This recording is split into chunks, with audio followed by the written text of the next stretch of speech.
See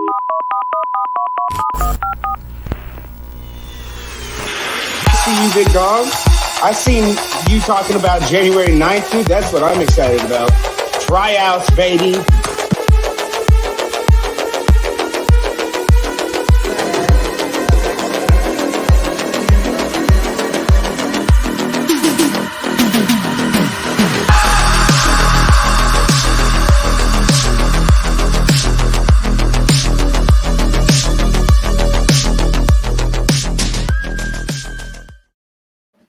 What is up, everyone? Welcome to Knuckle Up Podcast. Tonight, we got the legendary Chris Leben, man. This man, he's the man among men. Became a legend with his never die attitude and the fucking wars he's been in. So that's gonna be a great show. Listen, if you got any questions, let us know in the comments. As soon as it gets here, man. Sean, how excited are you about this motherfucking interview? I cannot tell you the last time. You remember the last time? I think it was Dakota. I was all like, "Hey, man, I'm nervous about this one." Leben's got me nervous, man. But Juan, we have an issue. We're good. We're good. Our screen wasn't showing up on live, but JC just said it's good. Oh, okay. Yeah, I'm super excited, man. I can't tell you how excited I am. This is legendary. So actually, Richard Ibarra, he's coming up for his last fight, man. He's going to retire from bare knuckle. Yep, that's a rumor. He's going to be retiring from knuckle, man. Some Chris Leben memories, man. Oh man, my favorite would have to be. I don't know. Probably. I remember one time this dude was about to get knocked out. I mean, he was basically almost out, and he threw a fucking haymaker and got his own knockout. I mean, just a fucking the Wanderlei KO. Yeah. Oh, yeah, for sure. For sure. I mean, just getting to know the guy throughout the years, you start to fall in love with him. You know what I'm saying? Hey man, much love to Clay Teal out there watching us right now. He wasn't able to join us tonight, but you know. Yeah, much love to Clay. Much love to Clay. Clay, take care of everything. We also gonna have Jonathan Ronan Royal with us tonight after Chris Leben. Sure. He's gonna come in and he's gonna tell us his crazy story. I don't know if Sean, you give a little teaser about what he's going to come and talk about? Well, if I had to say, like, when just talking to him, getting ready, like, we pretty much, I vet the guys beforehand. Like, I talk to the fighters a little bit, and this guy was talking to me for over an hour. I didn't even tell you half the stuff he mentioned to me because I want to see your reaction as he's saying it. It's insanity. It's insanity. This guy has fought at a high level. He's fought Kumite. I don't know if anyone's familiar with it. Look it up. He fought 8.5 hours, 100 rounds in one fight. That's insane. Kevin Smith, Clay Teal is fire. Yes, he is, 100%. But yeah, Jonathan's going to come on. I believe he's actually trying to get on Toe the Line, Kevin, over the UK. He's actually looking forward to you listening to what he has to say tonight. Nudge, wink, wink. Yeah. But, all right, man. So yeah, I just texted Leben, give him a couple minutes. Let's get some people in here and wait for this interview.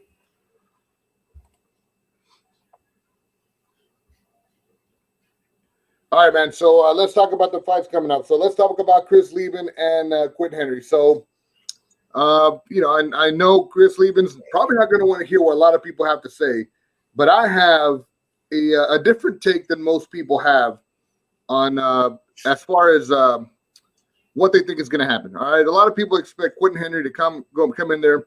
Quentin Henry's a monster. We all know that. They expect him to come in here and dominate. I have a different view on Chris Leben, and I get it from Chris Leben's previous fights, right? Chris Leben has always left everything in the octagon, in the ring, in the square circle, wherever he was. Chris Leben just left it all out there, never quit, never die attitude, right?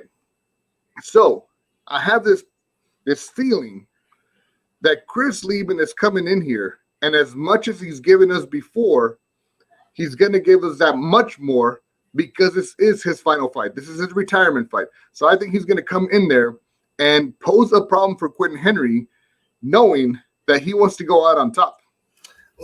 Listen, an interesting fact is Dave Feldman was recently on Joe Miggs' show, and he was talking to Miggs, and he explained Leben chose Henry. He could have had anybody he wanted. He could have picked, give me the hot dog vendor, and I'm sure Dave would have made it happen for Leben. You know what I mean? Just that farewell fight means a lot to the promoter. Like, come on, And he pretty much said Leben's terms. Leben could have taken an easier route, but he chose this mountain. He said that's the guy that they said is going to send me out. Well, let's see if he does it. Well, and you got to remember, Chris, when Quentin Henry was on our show, we were talking about Chris Leben on that show, and we were like, "Hey, so what do you?" He's like, "We were like, what do you think about Chris Leben being fighting you next for his final fight?" He himself said, "Not a chance." He said, "That'll ever happen." Exactly, man. He was like, he was talking about it, and he's like, "I don't think Chris Leben wants to go out this way." But then I think he caught himself thinking about what he was saying, and then he's like, but Chris Leben is a crazy motherfucker. He might want to go out this way and take on the mullets. Remember he said that? So, and that's exactly what Chris Leben did. He's like, you know what? I'm not going out against, just anybody. I'm going out against Quentin the Hero Henry. So, the fact that he chose that fight as his retirement fight shows the toughness in Chris Leben. Oh, so sure. I mean, come on, man. His career shows the toughness in him. Yeah, no, that's what I'm saying. It's no surprise to anyone that's watched him. What did we think? He was going to choose an easy fight? He's out to please his fans, and we want to see him fight the real ones. And Quentin's the realest one in there, so that's the one you call out, Yeah, absolutely. And I'll be honest. Look, I love Paige. I love Britain Hart, right? Don't get me wrong. I love Britain Hart. Especially after our interview with Britain Hart, she kind of became I became a fan of hers. But I'm not a big fan of Paige. I'll be completely honest with it. Yeah, so it wasn't until I heard the Chris Leben Quentin Henry fight announced that I finally got really excited about this card. This is the fight that I'm looking forward to. Because if it doesn't end early, this is going to be an instant classic. It could be fight of the year if it doesn't end early. For sure. See, the thing with me is I was excited just because it's Paige's debut. I think I wrote an entire article about it. Check it out, knuckleupnews.com. But I wrote an entire article about it, the respect that she demands for choosing bare knuckle. Like, you don't think she had other offers? You don't think she could have? She had a bunch of other offers. She didn't want. She said flat out it interested her. It made her sit back and go, "Whoa, that's badass." And that's the thing with fans too. We sit back and we go, "Whoa, this is badass." Like, this is crazy. This is nuts. Yeah, absolutely. And like, she said it herself. UFC offered her money.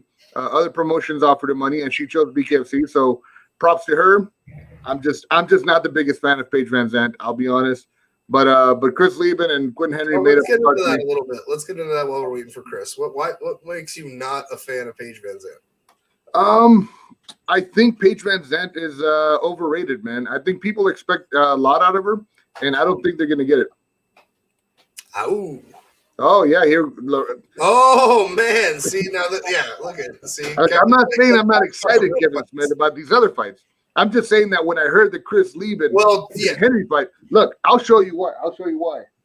Yeah, go ahead. Now you're gonna get one on his fanboy stuff, Kevin. Way to go, buddy. We're gonna have to get Kevin in here one of these days. He's gotta be top. Here we go. This is why I'm excited about that fight. I am a Quentin Hero Henry fan. There, I've said it. I admit it, everybody, okay? Get off my case. Hey, Quentin, still waiting on that bottle of old fashioned, buddy. Still waiting on that bottle. I know, right? Quentin Henry did promise us a little his new drink.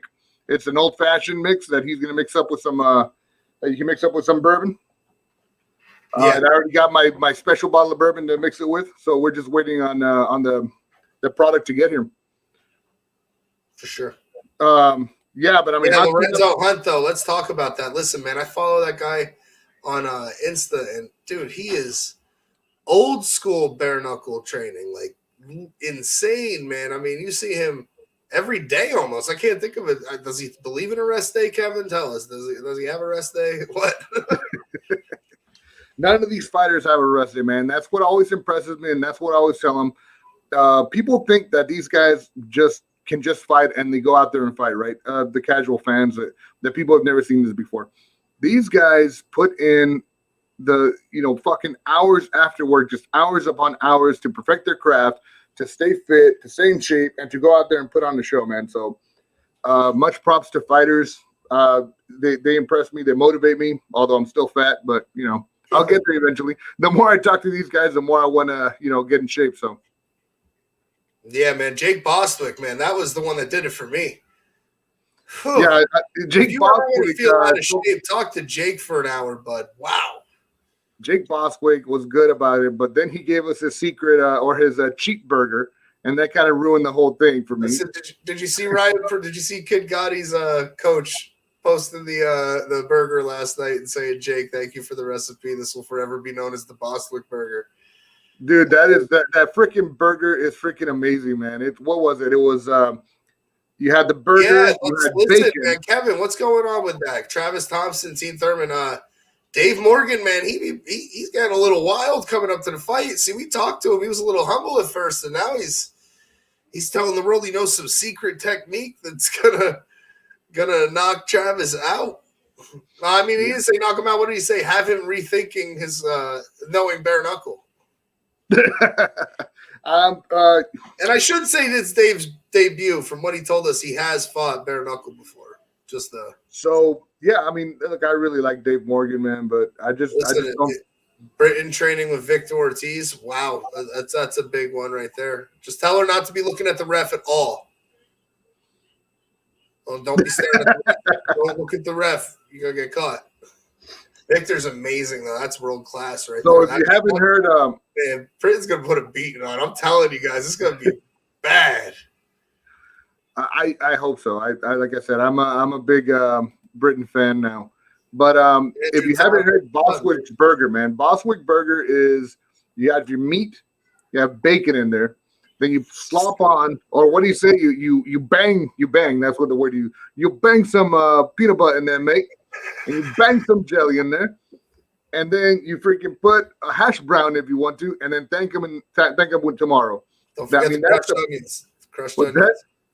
Yeah, the crispy onions to give it that texture. The texture. I mean, that is and a fried egg. I forgot about the egg, man. That makes the whole thing. So it sounds disgusting if you've never had a burger with peanut butter. But oh shit, Travis Thompson up in here. What are you saying, Travis? We were saying that we think you're gonna win, brother. That's what we're saying. Whoa! I was saying, Travis, I'm still waiting on that interview, bud. That's what I was saying about it. What's going on, man? I'm actually I'm in Ben Salem. I was like, I'm literally like an hour from Travis right now, and then I find out he's down in Florida training with like world-class killers. Well, you'll be in Florida soon, hopefully, right? Yes, sir. We're hoping to be there for the event, but for Knucklemania, dude, this card is getting fucking stacked, man. I'm loving it. The card is it's like I was telling that idiot. Here we go. There you go. You got it, man. There it is. That's how you work, Juan, while you're working. See what I'm saying? Yeah, we're working while we're working. Now we could just make money while we're sleeping. We were just saying how Dave was telling the world how he has some special technique to put on you, Travis, and we were just saying that he's pretty confident. He seems to be getting more confident as it goes on. I mean, you're training with Keith Thurman though. What's that like? I can't wait to talk about that. I'm literally living right across from the Neshamini Mall, right over in what the hell is this? I just moved here, Skyview. Yeah. So, just saying, try that Chris Bostwick burger, man. If you've never had peanut butter on a burger, you don't know what you're missing. I don't know if you remember when I was a kid, I used to get Burger King biscuits and I would put fucking jelly on them. That was fucking killer. Oh shit! Going the fuck to sleep is what he'll do. All right, Kevin Smith, man. Kevin says call him up and to get it scheduled. Absolutely, Kevin. I'll be in touch, buddy. We're still waiting for everybody. Just don't go anywhere. We're still waiting for Chris Leben. He's got Still the waiting message. on Chris, man. I The know. guy, I'm sure, is a busy Chris man. is ready. Send me the link, man. I got it. All right, we're sending him the link for the legendary combat sports veteran Chris Leben. The moment you've always been waiting for, because I'm sure you don't come here to listen to Sean just spout bullshit. Well, now we know you're a damn liar. We know you come to look at my pretty face. I can't believe Zion hasn't been in here yet. I know. Where's the Uri is a bum? Yeah, right. Well, remember he changed it. Uli's a duck. He's got a fight now, so he's now focused on the other guy being a bum. But Uli's so let us know in the comments what fights are you guys excited for on this Knuckle Mania card. Oh, yeah. By the way, don't forget, Knuckle Up podcast. We had a yes a little bit of beef. We had beef with another lamer podcast. Yeah, we had beef, and they were saying that you should get illegal streams, which, as we say, is bullshit. Whenever you have fighters out there trying to make money and feed their families and support themselves, what people don't realize is just because they're on TV doesn't mean they're rich, man. A lot of these guys are working 2-3 jobs while they're fighting, trying to maintain a living. So, in an effort to combat that nonsense, we decided we are buying 2 fans, the Knuckle Mania, and then Bare Knuckle Management threw in 2 more. Yeah. And then Clay's mom threw in 1 more. So we have 5. We're giving away 5 Knuckle Manias pay-per-views to 5 random fans. All you have to do, man, is come over to our to our Facebook page or our Instagram. Find that post, which was just posted yesterday. It's not going to take you too long. Go in there, like it, comment, share it, and you'll be in the running for those 5 streams or for those 5 pay-per-views.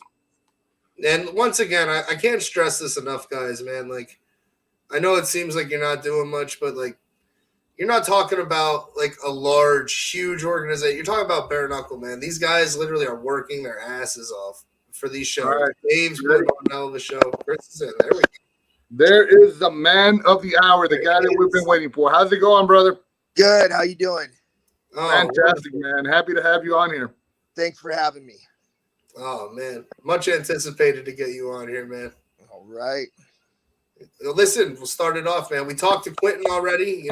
He's honored to fight you. We talked to him a while back before the fight was even announced. We were kind of just matching up some dream matchups with him. And I said, how would you feel about fighting Chris Leben? And he was like, well, he's like, that hasn't been mentioned to him at the time. He said, but it would be great. He said, he thinks it would be a good fight. And then since then, you announced it's going to be your retirement fight. Tell us a little bit about it. Why him? Well, I mean, my goal was, to kind of go ahead and retire, focus on coaching, reffing, judging, going pro, as a ref. But, out here in California with the COVID, man, there hasn't been a lot of work to be had. Not a lot of reffing, not a great time to open a gym. And, besides that, I guess I must love it, because I bitch, I piss and moan about being hungry, but there's something about this sport, man, that just keeps pulling me back, so I'm excited, to get 1 more. Nate from BKFC was calling me up trying to talk me into doing 1 more. I was like, I don't know, and then they said, well, hey, if you were, who would you want to fight, and that's when Quentin's name came to mind. I picked him. I think as a last fight, he said something, something about me going out on my shield or something like that. Yeah. That's not my plan, to go out on my shield, but absolutely, I want to go out swinging. I want to go out in a fight, in a real fight. I don't want to just go out and get a quick knockout. I've never been that kind of guy. I've never turned down an opponent. I've asked for a lot of fights in my past. I asked for Vanderlei Silva, begged the UFC for that one. And when they asked me, who would you pick, after watching his fights and the way that the guy fights, he fights very similar to me. He's a live by the sword, die by the sword, kind of slugger, So, I mean, win or lose, the crowd is going to get what they paid for, and if anything, for my legacy, I want to be known as a guy that went out there, put it on the line and let loose and had good, exciting fights, so that's absolutely what I want. So yeah, you hit up on a lot of points that I was talking about before you came on the show. That I mean, you are already known as somebody who's going to leave it all out there. That's why fans love you. They love to see you fight. And one thing that I'm telling people that I don't think they see coming is that Chris Leben has left it all out there every fucking time he fights. So I can only imagine what it's going to be like on his final fight. Uh, Tell us what are you going to feel? What do you think the fight's going to go like? I mean, I can only imagine the war that you're going to put out there that night. It puts a little more pressure, on me telling people, hey, this is it, man. This is my last fight. But all good things must come to an end eventually, and it is that time, in my career, and I certainly don't want to go out on a lackluster performance. I certainly don't want to go out there and not put on a show and have people remember that as my legacy, because ultimately you're only as good as your last fight, and if I'm planning on this one being my last one, I want it to be a good fucking fight. Absolutely, man. So, kind of, Chris Leben 2.0, I'm trying not to talk as much shit as I used to, try to actually act like an adult, so saying that, what I'll say is that, Quentin wants to win. I understand that, he likes the idea of me, picking him to go out on my shield, but I'm going to tell you guys right now, I am doing everything in my power to make sure that it's him getting carried out of that ring, not me, So one thing's for sure, I'm going to finish my fight swinging, and I am doing everything in my power to make sure that I'm going to be the last man standing, come the end of February 5th. Absolutely, man. I'm really looking forward to this fight. In fact, I was telling people earlier, this is my number one fight on the card. Thank you. Yeah, for sure. I mean, a little bit about your mindset, your final fight. You said a lot about, you want to work on becoming a pro ref. You have a lot of stuff going on. You want to be a coach, right? I heard you say that before. You wanted to become yes, absolutely, coach at a high level too, a high level coach. Tell us a little bit about that. I've been coaching for years. I mean, I literally started coaching 2 years into training MMA. I boxed in middle school, wrestled in high school, and then ultimately when I got to Team Quest way back 100 years ago, I was there every day. I was there all night, every night, and by the time I hit the 2-year mark, shit, I was better than most of the guys there, And my coach Robert Falls was like, "Hey, you want to teach these classes?" And ultimately, I fell in love with it. I consider myself more than a fighter. I consider myself a martial artist. I'm a student of the game. I love all aspects of combat sports, whether judging, reffing, coaching, working the corner, competing. I've made combat sports my life, and if it's something that entails this sport, I want to say that I've been there and I've done it. And just like you grow up and eventually you move out of your parents' house. That's kind of, I think, for a martial artist, that's the path. You compete, you continue to refine your skills, you get your black belt in jiu-jitsu, you compete in various martial arts, and ultimately you move out of your parents' house, you stop teaching for somebody else, you start teaching for yourself, and you start building up your own lineage behind you. And that's what I want, 10, 20 years from now, 30 years from now, I want to have my own lineage of BKFC competitors, of fighters that have trained underneath me, all the way from day one of walking into the gym up until they're, competing for the title. So that's, that's the long-term goal. But short-term goal, beat up Quentin. Hey man, while you were talking about coaching, somebody asked a question. One of the fans asked a question. What's your take on jujitsu? Love it. I love it. I've been training. I got my brown and black belt under Barrett Yoshida out here in San Diego. Phenomenal. The finisher, I've been training under him for 6 or 7 years. Before that, I trained under Matt Hume, Team Quest, Robert Follis. I've had a lot of phenomenal coaches. And jiu-jitsu is one of those sports where I never stop learning. You know what I mean? I continue to learn and progress, and then I go train with somebody else, and they do a similar thing but slightly different, and taking it back to being a coach, everything that works for me doesn't necessarily work for other people, different mindset for fighting. For example, I got a big head and I hit pretty hard, if somebody wants to stand in front of me, I'll take that bet. I got a lot of students, a lot of my guys that physically and mentally, that's not their game. Maybe they're athletically more inclined than me, so I coach them differently. And it's the same with jiu-jitsu.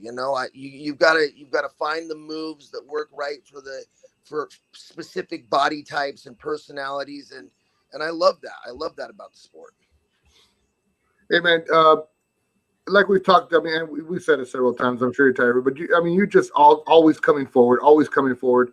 What gets you in that mindset? What triggered you to say never fucking quit? What's behind that? Yeah, I think I've said that before. Somebody asked, how do you get so aggressive? It's fear, man. I got to get them before they get me. I mean, really want to strip it down. We all do different things in the face of fear, and when I'm in that cage or that squared circle, and I know that guy's trying to knock me out, I want to hit the off switch. I want to hit his off switch before he hits mine. It's as simple as that. When I get hit, well, I know he's close enough to hit him, so why back up now? Yeah, it makes sense. Simple, but it makes sense, I guess. It is, it's what we do is simple. It really is. I think a lot of people get caught up overthinking it. Clay Teal said that's a scary answer. I don't know if you remember Clay Teal, the ring boy for BKFC, who was supposed to be with us tonight. He's on our crew, but he had some issues to take care of at home. Couldn't make it. What's up, man?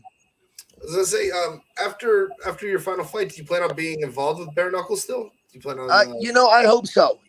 I hope so. And I've been helping out with the fighter tryouts. With the selection process and running the guys through those. That's something that's really cool that BKFC is doing that nobody else has done. Are those tryouts? Actually getting to get the fighters in front of you, the competitors. Getting to know a little bit about their personality, their angle, where they came from. And I absolutely love that. I love doing that. And, I don't want to speak for anybody else, but the sky's the limit. If they will allow me after this fight, I'd love to do whatever I can for them. Absolutely. So, I mean, you're a legend. You've been there from the beginning, man. Where do you think BKFC is going in comparison to the other sports, the UFC and stuff like that? You know what, man? There truly is no limit for this sport. Here's the bottom line. Even when I watch, the UFC, sometimes I don't even know what's going on the ground, and I'm a fucking black belt. You know what I mean? Like sometimes I'm like, shit, I wish they would just stand up. You've got to understand your clientele. Now, people that are going to be ordering fights, watching fights, not every one of them trains in a jiu-jitsu gym. But I'll tell you right now, everybody understands a fist fight. You can watch a BKFC match and you'd be like, that dude is leaking. He's losing. He got to get his hands up. He's got to do some stuff. When I watch it, my old lady, girls that are usually not interested, they love it more than the guys. They love it, and not just that, but I feel like it's so fresh, it's so new, and it's so real, compared to where these other MMA shows and whatnot have gone with having so many events and so many competitors and so many different stats and things that they're talking about and they're looking at, to be able to watch it, it's a different feeling, and the fights are high paced. They're action packed. Everybody can get into them. And, when you look at it from that point of view, like, I don't see how it could do any less than great. Absolutely, man. I think it's funny that you mentioned your wife and your daughters, because my wife says the same thing. She doesn't like this. She doesn't like the fighting. But when I'm watching it, while she's reading, I constantly catch her looking up at the screen, watching the fights. And then every once in a while, she'll bust out with like, "Just stand in there, quit running away." She was talking about that in the Sam Shoemaker fight. And I'm like, really? You don't like this, huh? Yeah. Hey, one of our John Nutt actually said, "Get the win and then maybe come to Bangkok for some fights." Chris, Bangkok, yeah. Lethway in there somewhere. Yeah. That's one of the few combat sports I've never tried. Is the Lethway, and you know what? I think I would excel at headbutting. I don't know, but I was just about to say, man, with that, you said about that big head, dude. That Bonk's Big Adventure head. Remember that game? I'd love to give it a shot, man. I'd love to headbutt somebody and see what happens. Yeah, that would be amazing, man. I would love to watch that. Listen, Chris, we know you're a busy man. Thank you for coming on the show and giving our fans some insight. Your answer on BKFC and why it's going to make it simple, but I think it's the best answer I've heard as far as, look, man, people understand it. That's a really, I never thought about it that way, where you watch a UFC fight and you have to get all the nuances, but in BKFC, you know who's winning, you know what the end goal is, and that's it, That's you see a lot of these 25-minute fights where it's all just they're planning on it coming down to the cards. Yeah. You got 5-2s, man. You got to make some shit happen. You know what I mean? Absolutely. And I think that's the best. I think that's the best recipe for the fans, for sure. Yeah. Absolutely, man. Hey, thanks again. I mean, even our fans are saying it's the best interview we've had to date. So thank you very much for coming on the show, and we can't wait to see you in Tampa. Some of us are going to be there. Some of us will be watching you on TV. But we'll be rooting for you. I'll be there. All right, man. Well, I'll see you in Tampa then. Thanks for having me, guys. Brother. Thank you. All right. Have a good one. Bye. You too. Thanks, anytime. Dude, that was fucking amazing, man. I didn't even fanboy once. Are you proud? I know. I could see it in your face, like you were trying not to fanboy. Oh, John Nutt. Well, he almost did it, man. Leben versus Luke. I almost screamed. I wanted to run around the house going, "Oh my God." Anyways, that was it for us for the Chris Leben interview. We will be right back as we set up a new broadcast with Jonathan Royal, if you want to come back and watch us. But yeah, Joe Leisure, absolutely. Thanks, that was a fantastic everybody engaging. Thank you, guys. We appreciate it. Once again, I just want to mention to anyone still watching, Bare Knuckle Management, Paul Tyler, Knuckle Up Podcast, and Mama Ring Boy, 5 pay-per-views will be given up between all of our companies to our fans. All you got to do is like our posts, share our post, go through our page. You'll see the post I'm talking about. I'll make Juan reshare it as soon as we get done here. Like it, share it. Make sure you show us that somehow. I'm sure Juan can figure it out. And, we're going to pick 5 people, and you guys are going to get we'll be announcing those 5 people on the best card of the year. Trust me. We'll be announcing those 5 people on Monday. Thanks for coming, everybody, and we'll see you here in a little bit if you stay. If not, we'll see you on Monday when we come back on Knuckle Up Podcast. Until then, Knuckle Up.